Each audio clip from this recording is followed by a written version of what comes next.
Today is Thursday, October the 18th, 2018, about 6 o'clock in the afternoon, and I'm inside the Bridgeton Mill, old mill, with the owner, proprietor, what would you say? Yeah, Miller of the Bridgeton Mill, and this mill and this family has a long history out here, starting at 1995. Oh, Is when we bought the place. okay. 23 years No, it was ago. the 70s is when you started doing woodworking and craft fairs. Yes, and that's Right. the first time we saw this place, but it wasn't for sale. It wasn't for sale. Okay, so give us a brief history of what was the your inspiration, your purpose for buying the mill, all the kind of stuff that you did to fix it up, and Brief, huh? well, I built furniture, and it was getting to be more work and less fun. I saw this place in the late 70s, fell in love with it. Occasionally, I would see the door open. I'd come inside and talk to them because they were trying to keep up the continuous operation. This mill's been open every year since 1823, which was a long Whoa. building. what were they doing with it back then? They were making rye flour, buckwheat flour, pastry flour, white and yellow cornmeal. They had a buckwheat pancake mix, a cornbread mix, and a fish batter. It wasn't much of a business, but it was enough. We sent from the window, there we go. So it was enough to be counted as continuous operation. Now, Ernest Weiss, I had talked to him a couple of times. He had a real thick German accent, and it turned out he was actually a miller in Germany. He was famous for his flours in the 30s and 40s. And then he passed away in 1985. He was an old man. And their son, Bob Weiss, had a big feed mill up in Rockville, and he would run this occasionally for his mother, Ernie's widow, trying to keep up the continuous operation. Right. He got leukemia and died suddenly in 1991. Now Mildred and the grandkids about my age were trying to keep up the continuous operation. 92, 3, 94, she broke her ankle, and that's when they put the place up for sale. Oh, Now, I stopped by, like I'd done many times. We live about 15 miles from here, and the door was open. I thought, oh good, I get to go in and talk to them. Well, they got up on the porch, and there was a piece of paper about this big nailed to the building, and somebody had written, "Mill for sale." I thought, nah, there's no way. So I come inside, there was 3 guys up there I didn't recognize, but they turned out to be grandkids, about my age. And I said, this place is not for sale. And they said, oh yeah, it's for sale. I said, how much land goes with it? 4 to 10 acres. Well, what does that mean? Grandpa got it back in the 30s, and we don't know where the property line's at. So one of them took me around big rock, big tree. He was pretty close. I said, how much? They said, $240,000. I said, I'll take it. And they're just staring at me. And I said, is there a problem? They said, well, you're kidding. I said, no, I'm not kidding. I want to buy it. you didn't negotiate at all? Oh, no. Oh, you wanted it. And they said, well, everybody's laughing at us. And I said, I'm not laughing. I want to buy it. So I tried to make offers on contracts. No. So I went outside and said, "Ah." So I come back in. I said, okay, I'll give you $300,000 in the contract. And they just looking at me. I said, is there a problem? They said, well, why are you offering us more money?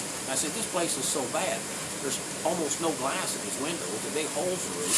There's no way a bank's going to loan me the money. The only way I can buy it is a contract with your grandmother. We don't want anything to do with the contract. I said, that. So I took some photographs, went to the bank. The bank gave us a lecture on being stupid with throwing your money away.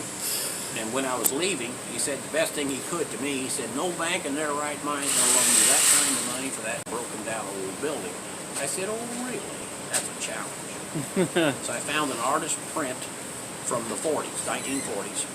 Okay. And I took it to the next bank. And they said, oh, that's a beautiful picture. I've seen that before, but this is commercial lending. Why are you here? And I said, this is for sale. Well, she thought I was selling her the picture. I said, no, it's a place. It's still there, still running. Little old lady owns it. And she said, I've lived here all of my life. I just thought that was a pretty picture. She said, where is this? I said, it's in Bridgeton. She said, where's that? I said, Mill Town up in Park County, about 25 miles from here. That's Terre Haute. And she said, well, what's your plans? So I borrowed a piece of paper and a pencil, and I said, over at Mansfield during the festival, they're renting out booths during the mill and the bridge. The closer you get to the covered bridge, the more expensive the space. Okay. They're hundreds of dollars. You get next to the bridge, they're thousands of dollars, and they rent them every year. I said, the family owns all the land around the bridge, and they don't rent out spaces except to people they know, and they're back away. And she says, well, this might work. So see, I had the hook set. So Right. I pull out the photo, see? And she goes, oh, It's in bad shape. how old are you? I say, don't you think I'll live long enough? And she says, it's a concern. Oh, I said, my word. I'm 43. She said, well, this might work. Do you have a survey? I said, no. So I went to see Mildred. She lived across the road. She said, you get somebody, I'll pay for it. It took over 2 months. The place hadn't been surveyed since 1818. Interesting note. President Monroe signed the original land grant for 200 acres October the 12th, 1818. So last Friday was our bicentennial as far as the land grant's concerned. So I took it into the bank finally. I said, okay, here's the survey. I want to buy the mill. You got a contract with this lady? No. I went to see Mildred, came back. And they said, have you got no, do you have a appraisal? No, no. So I went to Mildred, she said, you get somebody, I'll pay for it. So then they said there was batteries buried behind the mill. I said, batteries? Who would bury batteries back there? So Mildred paid for a study. And then there was a couple of more studies. And I said, this is crazy. 8 months has passed. You're wasting Mildred's money. You're wasting our time. I said, you don't want to lose some money, just say so. They said, well, you seem to be passionate about this solar bill. We decided to loan you the money. I said, well, it's about time. Yeah. They said, but it's high risk. We want 30% down and 12.9% interest. They showed it up. I said, that's $72,000. Who the hell's got $72,000? Let me down to the Bahamas, sun in my buns, and my wife said, shutting me out the door. So I'm outside pacing up and down the sidewalk.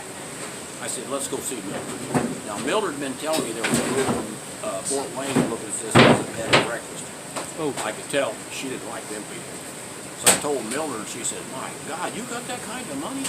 I said, there's no way, Mildred. She says, well, now what are you going to do?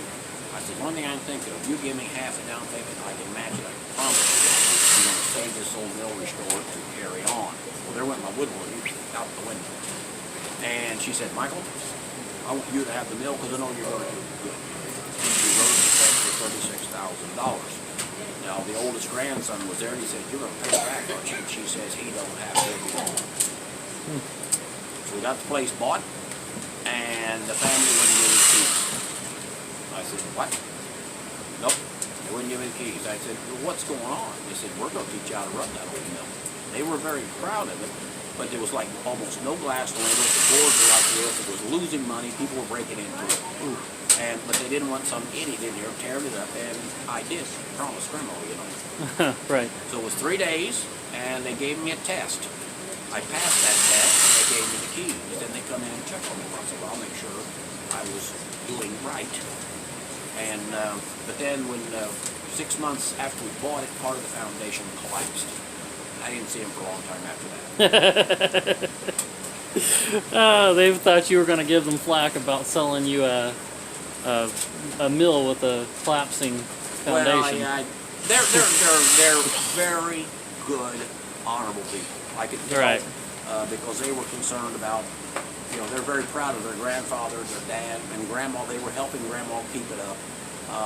And it was the family's history and heritage, 54 years, you know. And I could tell they were good people, you know, and they were concerned. But then I think they were embarrassed that it was in worse shape than they thought. I knew the foundation was bad. I didn't know it was that bad, but it was. Okay, let's fast forward a little bit here. So now you've gotten this mill looking really good. Looking really good. And it's like the centerpiece of the Bridgeton part of the Covered Bridge Festival. And, you know, you're up here milling all those different cereals and grits and flours and everything during the middle of the festival, and it's awesome. But there is one more story that I would like you to tell, and it's about when you bought this land and everything, did it come with the covered bridge? Is that yours? No. Oh, it's not? Oh, thank goodness. Okay, Yeah. because I wanted you to tell the story of when it burned down. Okay. They Okay. built the very first cover bridge right there, 1868. Then the Miller rebuilt the dam here. This dam today dates to 1868. And that was the city that built the bridge? The county. The county built the County bridge. right of way is a Okay. county bridge, yes. Right. So, and then, of course, he built it on the Miller's property, but after, 20 years, it became a public right of way. Okay. So, Now, what is the purpose? thank you. What is the purpose exactly of having the roof over the bridge? Is that just so the bridge will last longer and not rot as fast? Yes, and that's Okay. that's that cover bridge story. The open bridges didn't last very long because they rotted. Right. If now the theory was if you cover it like a house, it will last longer. Does it? Oh yeah. Ah, I'd you keep a imagine roof on it. keep a roof keep on a it. paint on it, and keep the termites out, and they will last several hundred years, just like a house. Oh, okay. And so now, the part about just what was it now? 10 years ago when it burned down? Yeah, well, 2005. It was okay. So 2005, there was an arson that came through. Now, he's And from this county originally. He's from this county, and he wasn't exactly mentally stable. Like, well, did they ever say his real motivation for doing it? Was he just? No, he's just an arsonist. Okay. He's from this county originally, and when my wife and I got here, it had completely fallen into the creek. Oh. And steam was coming off of this building. The windows were starting to fall out. We just thought sure this building was going to burn. The heat was so strong that it was making the windows fall out of this building. I have to use Whoa. acrylic windows because they still shoot at the building and throw rocks at it and break in. So they keep busting the glass. So I use acrylic, and that's bullet resistant. Right, And yeah. that acrylic was melting. Was melting. Yeah. Ugh. Yeah. And Okay. the sheriff, while I was here, he called up and said, "Is Jesse still in prison?" They said, "No, he just got out on good behavior." So he sent the deputies to the other bridges. They caught him at another bridge with more gas. It's a good thing the sheriff was on his toes because he might have burned 4 or 5 bridges. So he just got the one. Just got the one. Okay. They arrested him on a parole violation. He didn't tell the parole officer he was going to go burn bridges. So they arrested him. They didn't get him on a arson charge. I'm sorry. Okay. Jump to conclusions. Okay, here, go ahead. You want me to tell a story or not? I'm sorry, go on. So now he's in jail, Okay. and the sheriff tricked him into bragging about burning the Jeffries Ford Bridge. Just went down here 3 years before. Oh. They caught him. He said he was camping. They couldn't prove he wasn't camping. He got away with it, but then he burned an apartment. Okay. He was convicted of that. He only got 3 years, 18 months. He's out on good behavior. So they And then charged him just with, like 3 days after he got out, he's over here burning your bridge down. it was less than a month. I don't remember how Okay. long it was. It was less than a month. He was Oh. over here setting his bridge on fire. They believe he burned a house over here to abandon a house because it burned just a couple of days before. So they charged him with burning the Jeffries Ford, burning the Bridgeton Bridge, and an attempt on Mansfield, habitual offender, finally. Okay. And he was looking at close to 100 years. Ooh, okay. I don't understand anything the lawyer's saying, so they put him in a mental hospital. He got out about a year and a half, 2 years ago, stood trial, and then he got 90 years. 90 years. Yes, I believe he's back in the hospital though. Mental hospital. Mental hospital. Okay. Yes, I believe.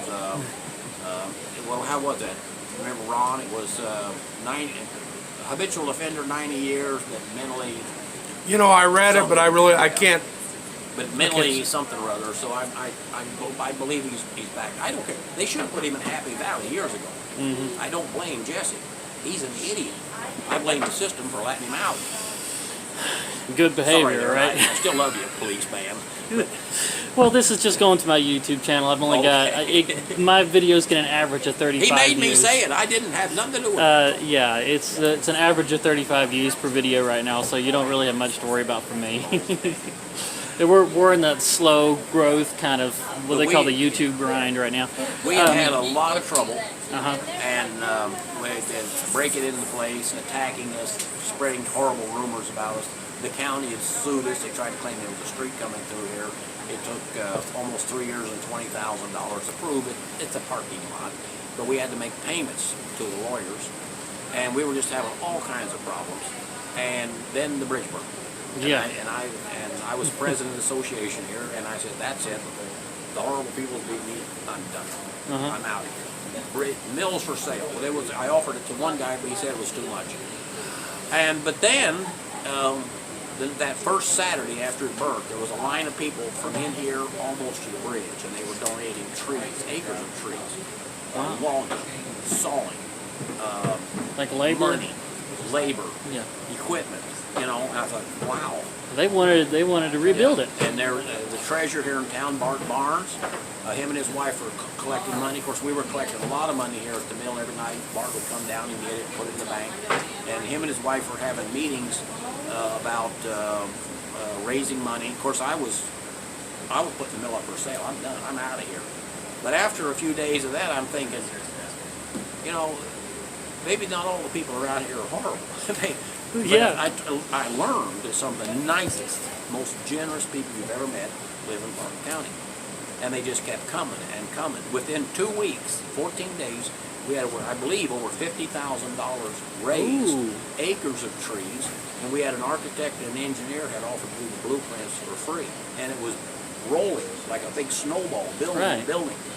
And the treasurer said, wouldn't you like to be president again? I said, yes. 17 months, got the bridge back up. It didn't cost a dime in taxpayer money. 17 months? 17 months. 17 months. No way the state could have done that. Wow. Now our biggest expense, big group of people, was timber framers. Okay. The American Timber Framing Guild is who we was hoping would do it, at least me and Jim Meese. And but they wanted way too much. So we got another timber framer. His was quite a bit less, but still too high. Then there was two guys went together and put in the lowest bid. That was $125,000. Now that came out of the donated money. The estimate was $1.5 million. We got it back up for just a large group of people.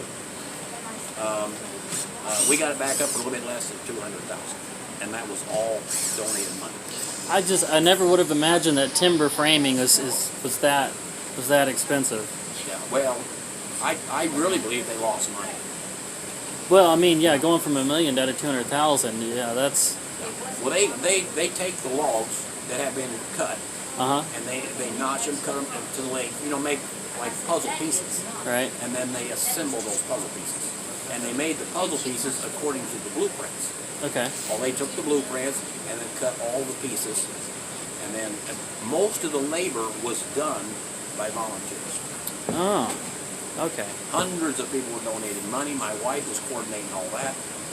Every day about 11 o'clock we'd have just a row of minivans come in here loaded with food, churches, families, businesses, and she had it all lined up 2 or 3 weeks in advance who was going to bring the food. We had a row of picnic tables out here, and all the volunteers would come over here and eat lunch, and of course a lot of them were retired, and they just stuffed themselves like, oh, I ate too much. Then they start bringing out cookies and cakes and pies, and So you're going to work it off. Yeah, it was a great year. I mean, that was 18 months. Most enjoyable 17 months of my life. Really? Absolute.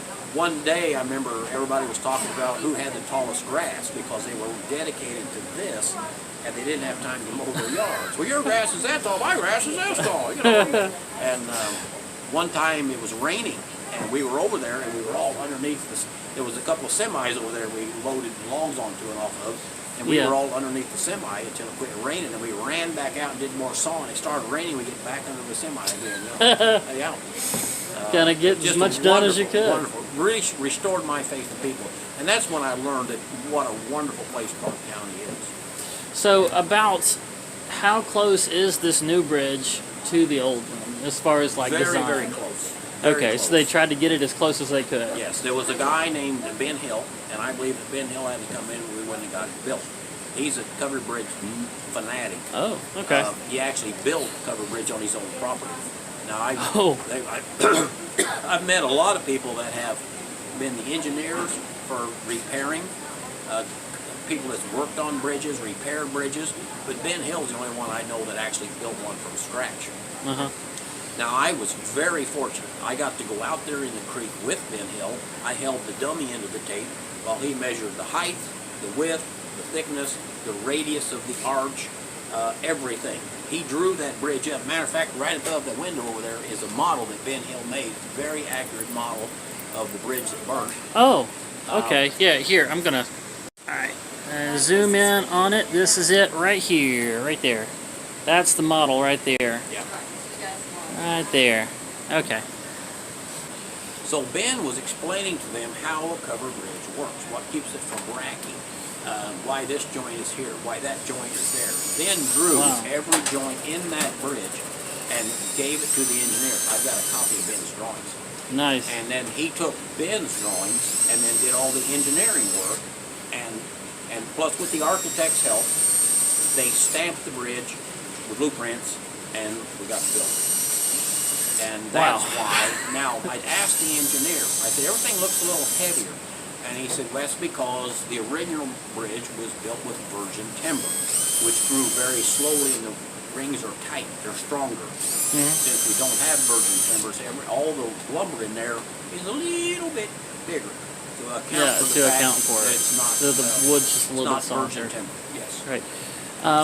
Now, walking through the bridge, I've noticed a lot of times people coming and going will write their names on the inside. Oh, yeah.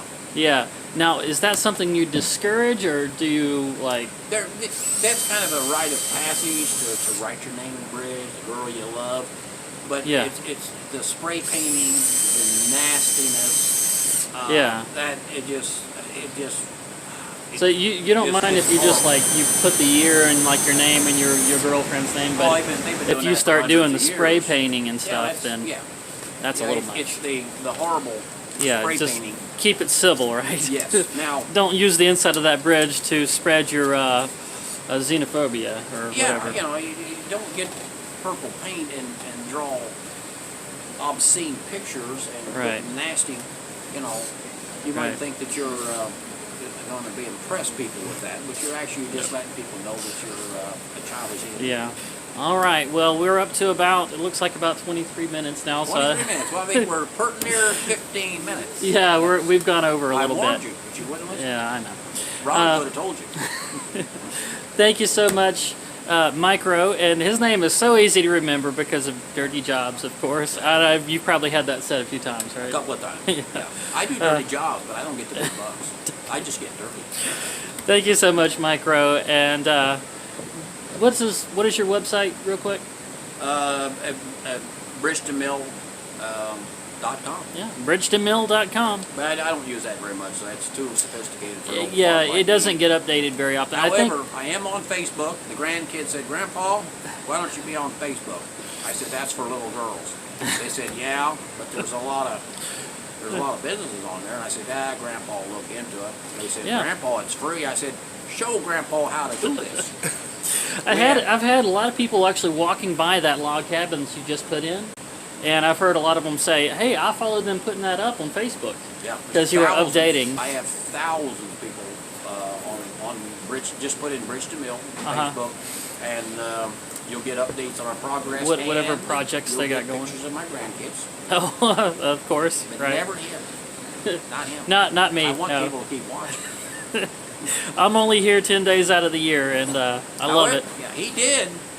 I drew a picture of Karen. Karen, yeah. For their... My wife makes homemade hamburger buns. Right, yeah. And people come from all over to eat those hamburger buns. And I tell people come from all over just to check out my wife's buns.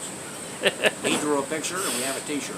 Yeah, it's Karen holding a pan of buns. Yeah. And it just says on there, what does it say? I loved her buns. I loved her buns. And he did it. I drew it. It's for sale right here. Thank you so much, and you guys, if you like this, please don't forget to smash that like button. Leave comments and questions and suggestions. Subscribe, or ring the bell icon to become part of the notification squad. And I will see you again in the next video.